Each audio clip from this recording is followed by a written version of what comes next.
কবি নজরুল ইসলামের একটা কথা ছিল কিংবা একটা লেখা এরকম ছিল, আমি জানি চিরজীবন আমাকে কাটতে হবে, কারণ আমি যে তোমাকে চেয়েছি।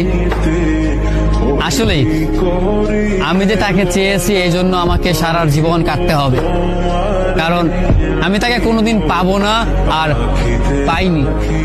পাইনি বলেই আমার কান্না করতে হয়। তাকে আমি প্রচন্ড ভালোবাসি বলেই আমার কান্নাটা আসে, তাকে আমি আমার করে পাইনি বলেই আমার কষ্টটা হয়। কবি নজরুল ইসলামের লেখাটা খুব দারুণ ছিল। আসলেই তাকে পাইনি বলে আমাকে সারা জীবন কান্না করতে হবে।